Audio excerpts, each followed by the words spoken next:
Hello everyone, আসসালামু আলাইকুম। সবাই কেমন আছেন? আমি আজকে আপনাদেরকে রোস্টের রেসিপি শেয়ার করব। তো এখানে আমি মুরগি লবণ দিয়ে ভেজে নিয়েছি।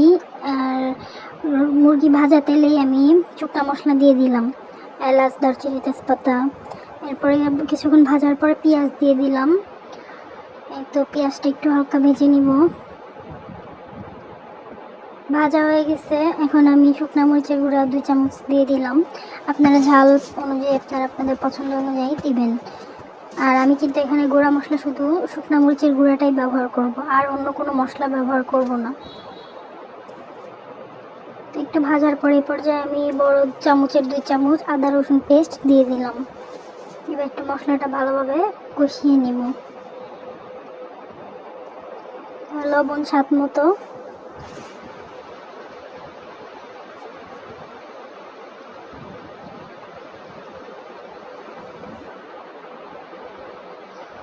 এই তো কিছুক্ষণ পরে পর্যায়ে আমি বাদাম বাটা দিয়ে দিলাম, 2 রকম বাদাম, কাঠবাদাম, কাজু বাদাম মিক্স। তো মোটামুটি কষানো হয়ে গেছে, এখন আমি 1 কাপ গরুর দুধ দিয়ে দিব। আপনারা চাইলে পাউডার দুধটাও দিতে পারেন।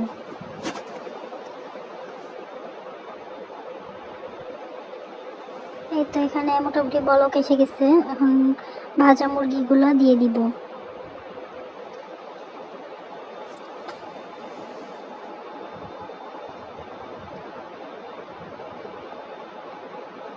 এখানে আমি বাদাম কুচি দিয়ে দিলাম উপর থেকে, এটা দিলে টেস্ট একটু অন্যরকম লাগে, আপনারা চাইলে স্কিপ করতে পারেন। এখন একটু ঢাকনা দিয়ে ঢেকে দিলাম। তো 10 মিনিট পর একটু নেড়ে চেড়ে দিলাম। তো আলতো হাতে নাড়তে হবে যাতে নিচে না লেগে যায়, আবার রোস্ট ভেঙেও না যায়। কাঁচামরিচ দিলাম 5-6টা। আর আপনাদের হাতের কাছে ঘি থাকলে 1 চামচ দিয়ে দিবেন, আমার কাছে ঘি ছিল না সেজন্য দিতে পারিনি। এই তো লাস্ট পর্যায়ে 2 চামচ টমেটো কেচাপ কালারের জন্য, আর একটু চিনি, সামান্য চিনি দিলাম। চিনি দিলে রোস্টটা খেতে খুব ভালো লাগে। এই তো মোটামুটি রান্না আমার শেষের দিকে। আমার ভয়েস প্লিজ সবাই ইগনোর করবেন, আমি যেহেতু ফার্স্ট ভয়েস দিচ্ছি, ফার্স্ট টাইম, তো একটু স্কিপ করবেন। এই তো লাস্টে নামানোর আগে একটু বেরেস্তা দিয়ে দিলাম উপর থেকে। বেরেস্তাটা দিলে ঘ্রাণও ভালো লাগে, খেতেও খুব মজা লাগে। এই তো চুলা থেকে নামিয়ে নিলাম।